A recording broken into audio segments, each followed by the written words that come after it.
Hello and welcome to Officer Bitia. This is daily current affairs and news analysis series जहाँ पर हम रोज़ के करंट अफेयर्स को डिस्कस करेंगे and we will also see कि कौन से आर्टिकल्स हैं जो यूपीएससी पॉइंट ऑफ व्यू से इंपॉर्टेंट है एंड किस आर्टिकल से यूपीएससी कैसे क्वेश्चंस पूछता है, उनको कैसे एनालिसिस करना होता है, उन सब के बारे में हम डिटेल में समझेंगे। तो शुरू करते हैं आज के फर्स्ट आर्टिकल से, that is about nuclear energy and climate. As we all know climate change हो रहा है, ग्रीन हाउस गैसेज बढ़ रही हैं, तो इंडिया ने सर्टन कमिटमेंट्स भी की हैं अपनी पेरिस क्लाइमेट डील के अंदर।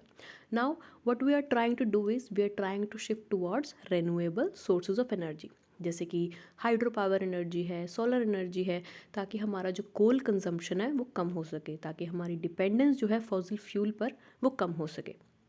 इसके लिए we are trying to shift towards nuclear energy, जो कि खुद एक रिन्यूएबल सोर्स ऑफ एनर्जी है।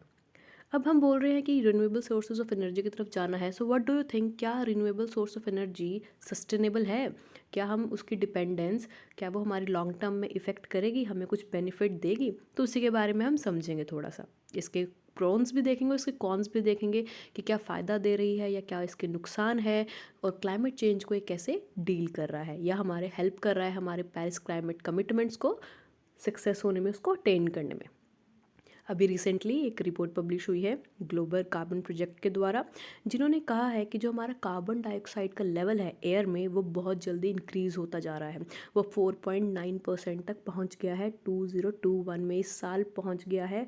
एंड हमारा पेरिस क्लाइमेट डील्स की कमिटमेंट क्या है कि हमें global average temperature 2 degree Celsius से कम रखना है। बट हम ये जो टारगेट है इसकी तरफ बहुत तेज़ी से बढ़ रहे हैं, जिसकी वजह से हमारा जो अर्थ है एक हीट आइलैंड बनता जा रहा है।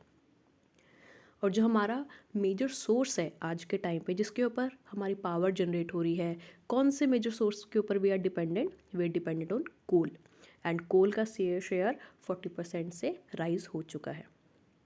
इसीलिए हम बात करते हैं कि हमें अदर रिन्यूएबल सोर्सेज जैसे कि न्यूक्लियर एनर्जी है उसके ऊपर शिफ्ट होना है। क्यों? क्योंकि जो कोल है उससे भी बहुत ज़्यादा पोल्यूशन होता है, जिसकी वजह से हमारे क्लाइमेट में कार्बन डाइऑक्साइड की जो मात्रा है वो बहुत इंक्रीज़ हो रही है। एंड जो न्यूक्लियर एनर्जी है वो नॉन पोल्यूटिंग ऑप्शन है, सो देयर बाय जिससे हमारा कार्बन डाइऑक्साइड का इफेक्ट बहुत कम होगा। बट द थिंग इज़ कि जो साइंटिफिक कम्युनिटी है वो कह रहे हैं कि क्या न्यूक्लियर एनर्जी फ़ायदा दे सकती है। वो कहते हैं दे भी सकती है और नहीं भी, इसके बेनिफिट्स एंड डिसएडवांटेजेस हम देखेंगे। तो इसलिए वो कह रहे हैं कि हमारा जो फॉसिल फ्यूल के ऊपर डिपेंडेंस है, जो हमारा कोल डिपेंडेंस है, वो कम होगा अगर हम न्यूक्लियर एनर्जी की तरफ शिफ्ट होते हैं। अब देखते हैं कि इसके फ़ायदे क्या हैं अगर हम ऑल टुगेदर अपने एनर्जी न्यूक्लियर एनर्जी से डिराइव करें।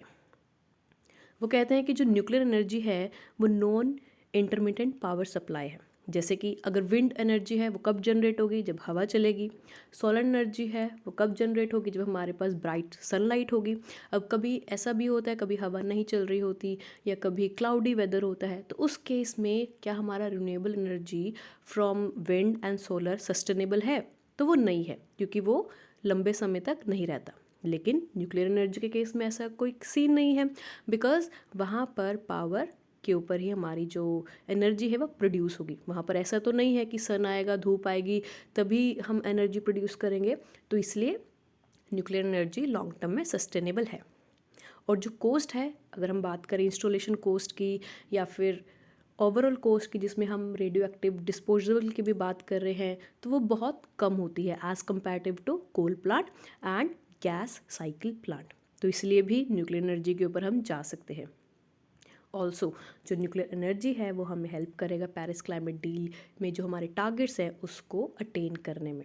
हमारा मेजर टारगेट क्या है कि हमें रिन्यूएबल एनर्जी के ऊपर फोकस करना है और अपनी कंट्री की मैक्सिमम एनर्जी न्यूक्लियर एनर्जी से ही ड्राइव करानी है। तो इसलिए जो न्यूक्लियर एनर्जी है वो बहुत इंपॉर्टेंट रोल प्ले कर सकता है इस रिगार्ड में। तो ये थे इसके कुछ फ़ायदे। अब देखते हैं इसके कुछ नुकसान भी हैं। ऑब्वियसली हर एक चीज़ का फ़ायदा होता है, नुकसान होता है। तो देखते हैं कि न्यूक्लियर एनर्जी का क्या नुकसान है।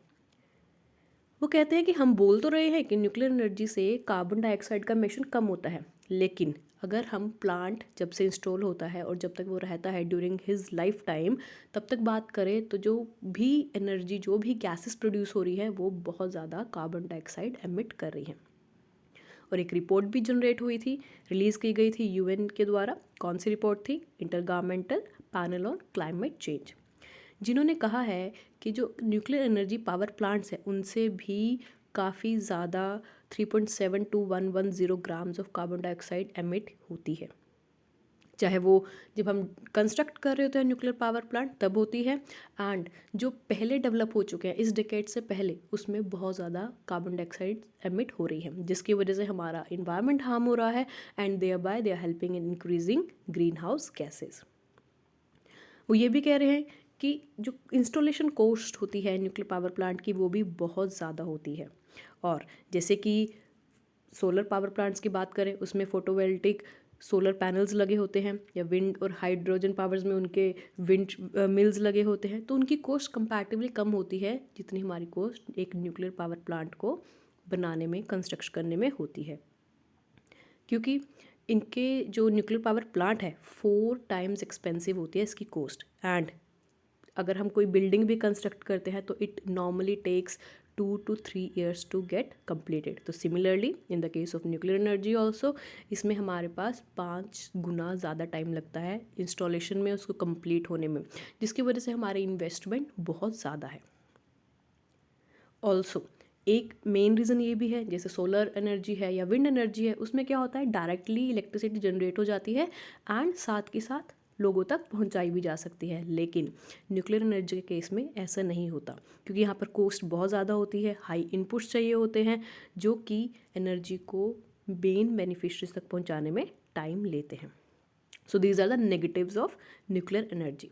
अब देखते हैं कि न्यूक्लियर एनर्जी का क्लाइमेट चेंज के साथ कैसा रिलेशन है, इन्वर्स रिलेशन है या पॉजिटिव रिलेशन है।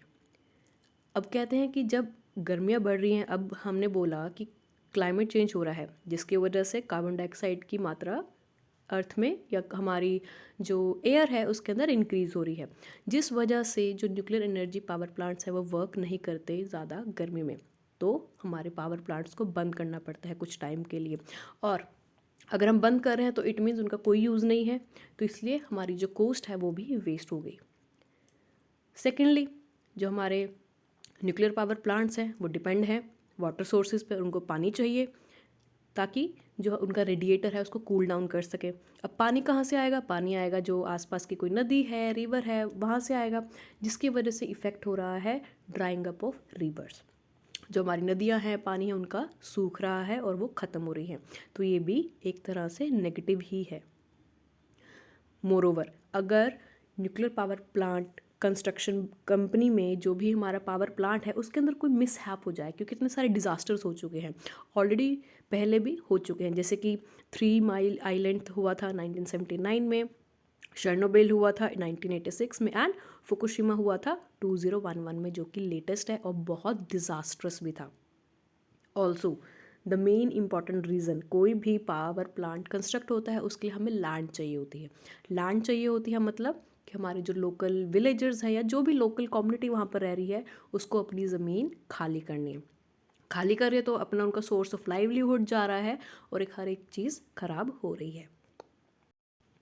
Another concern is about nuclear waste, जो हमारे न्यूक्लियर पावर प्लांट्स हैं उनसे इतना ज़्यादा वेस्ट जनरेट होता है जो कि डिस्पोज ऑफ अच्छे से नहीं हो पाता, जिसकी वजह से काफ़ी सारे ऐसी प्रॉब्लम्स रह जाती हैं। चाहे जब जापान में हिरोशिमा एंड नागासाकी पे बॉम्ब ड्रॉप हुए थे, यू कैन स्टिल विटनेस जो हार्म थे उस पर्टिकुलर बॉम्ब से आज भी विटनेस किए जाते हैं, बिकॉज इतने ज़्यादा केमिकल्स यूज होते हैं कि फ्यूचर जनरेशन्स की ग्रोथ पर इफ़ेक्ट करते हैं, चाहे वो प्लांट्स हो या एनिमल्स हो या फिर ह्यूमंस हो, हर एक पर्सन को, हर एक प्लांट को, हर एक लिविंग बींग को वो अफेक्ट करता ही करता है। अब देखते हैं कि न्यूक्लियर पावर एनर्जी का स्टेटस क्या है, इंडिया में कौन कौन से प्लांट्स हैं एंड हमारी जो कंट्री है उसने कौन से इनिशिएटिव्स चलाए हुए हैं ताकि हम न्यूक्लियर एनर्जी को प्रमोट कर सकें। इंडिया में होमी जी बाबा जो थे 1950s में, उन्होंने एक 3 प्लान फॉर्मुलेट किया था न्यूक्लियर एनर्जी को लाने के लिए। ऑल्सो हमारे पास जो गवर्नमेंट है उन्होंने एक स्टैट्यूटरी एक्ट भी पास किया था जिसका नाम है एटॉमिक एनर्जी एक्ट 1962, जिसमें कहा गया था कि हमारा जो मेन फोकस होगा वो यूरेनियम एंड थोरियम पर होगा, जो कि नेचुरल एलिमेंट्स है जिससे हमारे जो न्यूक्लियर पावर प्लांट्स में एज अ रेडिएटर वो यूज़ किए जाएंगे। राइट साइड आप देख सकते हो कि इंडिया में कौन कौन से न्यूक्लियर पावर प्लांट्स इंस्टॉल्ड हैं, आप you just go through the map. Pause करके वीडियो मैप को देखना, इनकी लोकेशन देखना, ओके क्योंकि यूपीएससी कई बार इनडायरेक्टली मैच द फॉलोइंग करके या फिर फिलअप करके कुछ भी क्वेश्चन पूछ सकता है। एंड ऑल्सो हमारी लोकेशन क्या बेनिफिट है, बिकॉज समटाइम्स हम कोस्टल एरियाज में न्यूक्लियर पावर प्लांट कंस्ट्रक्ट करते हैं। ऑब्वियसली अगर कोस्टल एरिया में कंस्ट्रक्ट करेंगे तो उसके काफ़ी नेगेटिव इम्पैक्ट्स होंगे, वहाँ की लैंड बहुत ज़्यादा इतनी अच्छी सॉलिड नहीं होगी, जिसकी वजह से जो हमारा प्लांट है there is a chances of submerging. तो ऐसे लोकेशन को आपको स्टडी करना है, मैप को अच्छे से पढ़ना है एंड इनकी लोकेशन एक बार गो थ्रू कर लेना। नेक्स्ट आते हैं the countries with the most nuclear reactors. तो यहाँ पे पूरी कंट्रीज़ का डाटा है जो 2021 है। तो यूएस के पास सबसे ज़्यादा न्यूक्लियर रिएक्टर्स हैं एंड इंडिया 7th नंबर पर आता है, इंडिया के पास 21 है। चाइना आपका 3rd नंबर पर है, दैट इज़ 52। तो आप देख सकते हो कि nuclear power reactors, nuclear power energy के ऊपर कंट्री कितनी ज़्यादा डिपेंडेंट है। जापान जो कि जिसने ऑलरेडी विटनेस किया था हिरोशिमा एंड नागासाकी वाला इंसिडेंट, तो वहाँ पर सबसे कम इस एनर्जी पर फोकस दिया जाता है बिकॉज उन्होंने वो बीता हुआ है उनके ऊपर, तो they have gone through that particular thing, so they know कि इसके हार्मफुल इफेक्ट्स भी हैं। Now the next article is about world's newest republic. तो एक कंट्री आज़ाद हुई है क्वीन एलिजाबेथ के मोनार्की सिस्टम से, दैट इज़ बारबाडोस। बारबाडोस जो कि आपका एक कैरिबियन नेशन है, इसको आज़ादी मिली है 400 साल के बाद। जैसे इंडिया के ऊपर भी ब्रिटिशर्स ने कब्ज़ा किया हुआ था, एक कॉलोनी थी इंडिया ब्रिटिशर्स की, तो similarly Barbados was also colony of Britishers. Although वो ब्रिटिशर्स से इंडिपेंडेंट हो चुकी है, but it is part of Commonwealth of Nations. वो हम बाद में देखेंगे कि what is Commonwealth of Nations. Okay, firstly just go through the map, इसकी लोकेशन देख लो, ये कहाँ पर आता है, कौन कौन से आइलैंड नेशन इसको सपोर्ट करते हैं, कौन कौन से ओशंस के बीच में ये आता है। जैसे कि कैरिबियन सी इसके नीचे है एंड देन इसके लेफ्ट में है, sorry, and then Atlantic Ocean इसके नॉर्थ में है, साउथ में there is South America and Atlantic Ocean also. So you can just go through the map.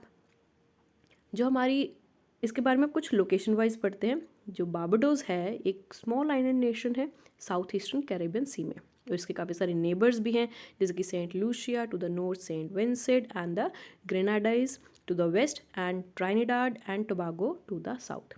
इसकी कैपिटल है ब्रिजटाउन।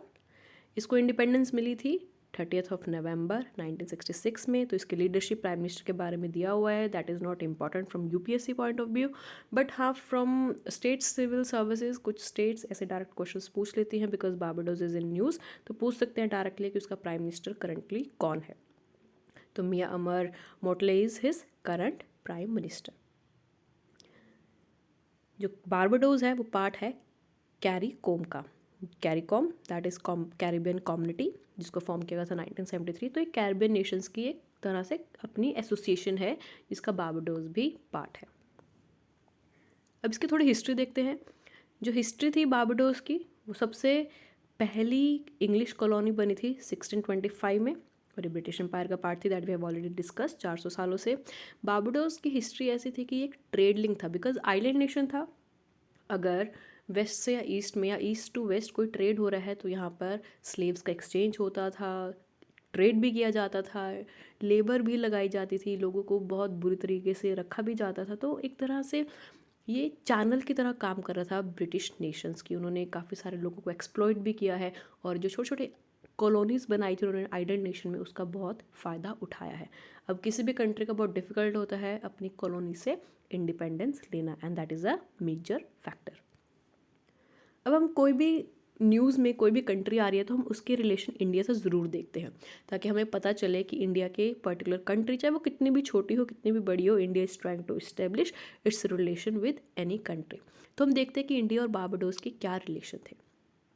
काफ़ी सारे शेयर्ड एग्रीमेंट्स हैं जो बारबाडोस और इंडिया ने किए हुए हैं, जैसे कि यूनाइटेड नेशन में दोनों इक्वली इंगेज्ड हैं, कॉमनवेल्थ है नाम में भी, that is non alignment movement, and काफ़ी सारे इंटरनेशनल ऑर्गेनाइजेशंस हैं जिनका दोनों पार्ट है।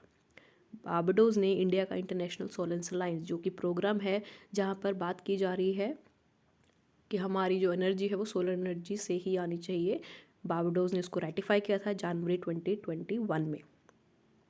इंडिया और बारबाडोस के बीच में एक एयर सर्विसेज एग्रीमेंट भी है जिसको 2015 में साइन किया गया था। इसमें क्या होगा, इसमें ट्रैवल अरेंजमेंट डिसाइड किए जाते हैं। जो सिटीजन्स हैं उनको काफ़ी डिस्काउंट दिया जाता है या फ्री में भी उनको ट्रैवल करने को बोला जाता है। डायरेक्ट एयर कनेक्टिविटी की भी बात होती है और जो फ्लाइट ऑपरेशन है वो स्मूथली कंडक्ट किए जाएँ उस पर भी ध्यान दिया जाता है। हमारी एक first ever foreign officer consultations भी हुई थी बिटवीन दीज टू कंट्रीज़ जो कि की गई थी 2015 में। तो यूपीएससी क्वेश्चन पूछ सकता है कि Barbados and India recently has foreign official consultations. तो that is not recently, that was done in 2015। तो आपको ध्यान देना है, इन डेट्स को याद नहीं रखनी, बट आपको इतना पता होना चाहिए काफ़ी टाइम पहले हुआ था या रिसेंटली किया गया है, क्योंकि यूपीएससी कई बार ईयर नहीं देता, वो रिसेंटली या फिर पास्ट फ्यू मंथ्स ऐसे करके आपको बीच में फंसाने की कोशिश करेगा। So you need to be very clear about this.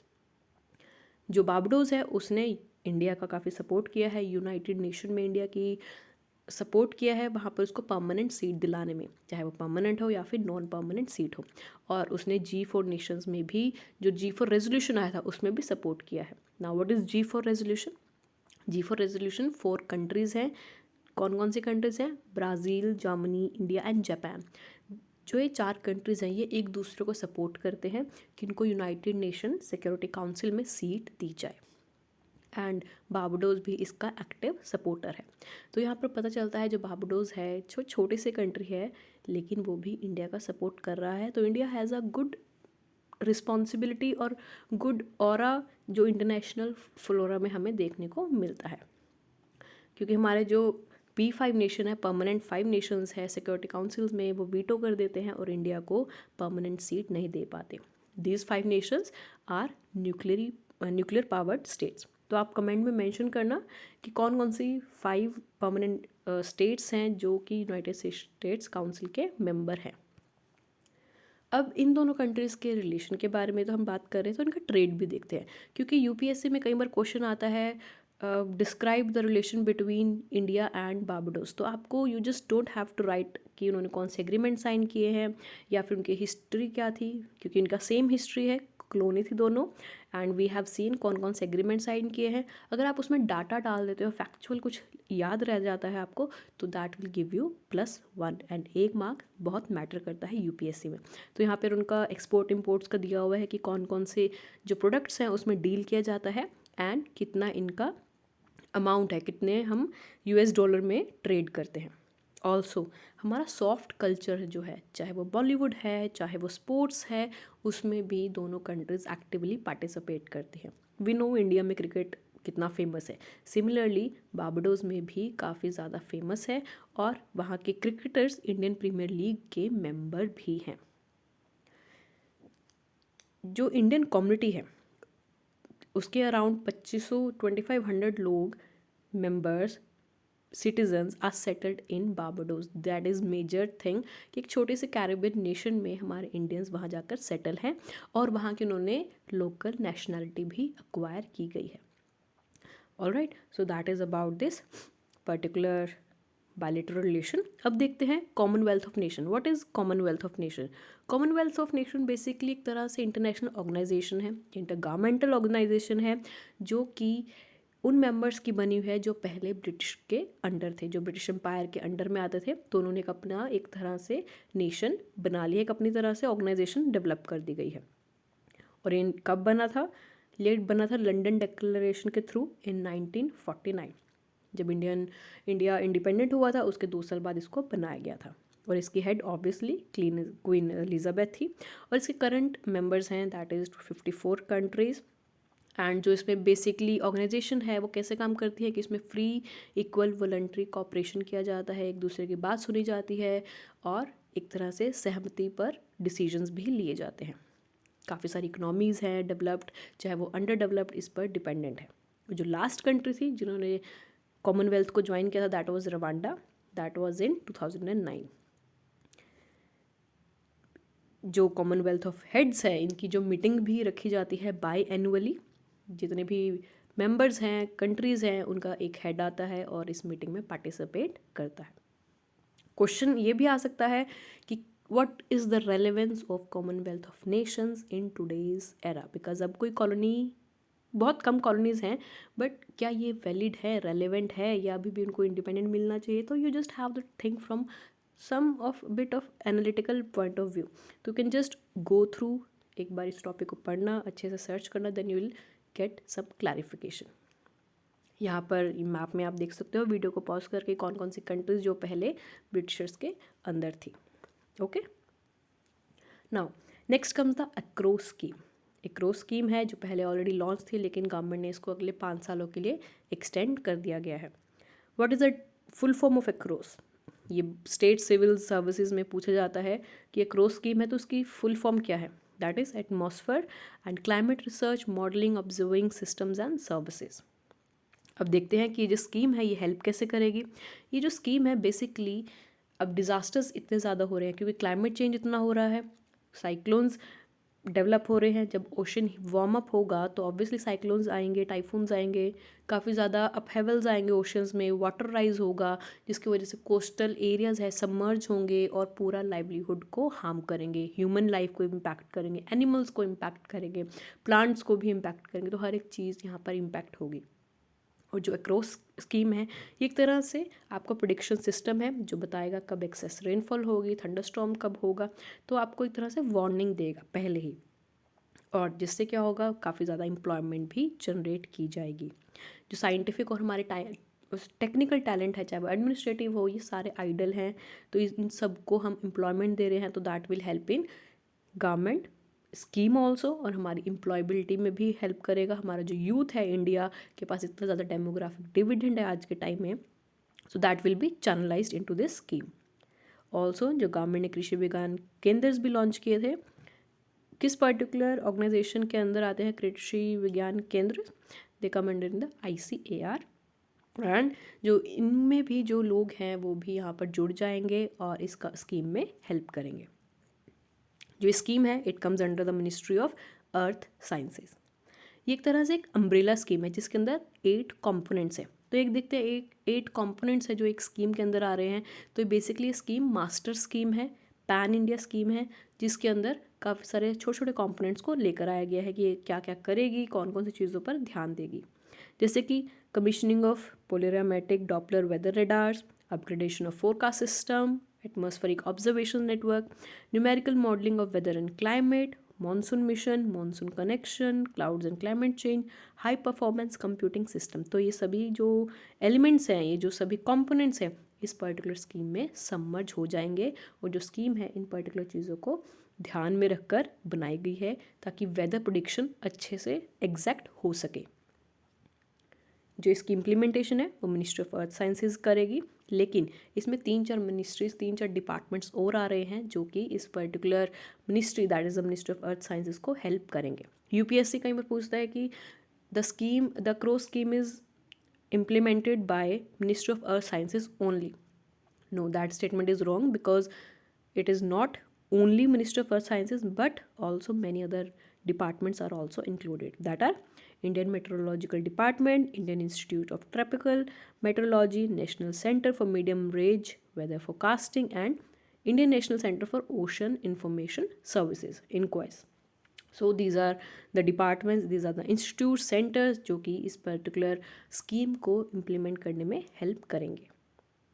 Now the next come the India young water professional programme. ये जल शक्ति जो हमारी मिनिस्ट्री है इसको रिसेंटली बनाया गया है।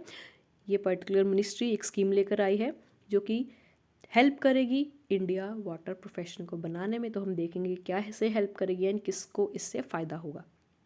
बेसिकली जिस स्कीम में इंडिया ऑस्ट्रेलिया वाटर कॉरपोरेशन में भी हेल्प करेगी।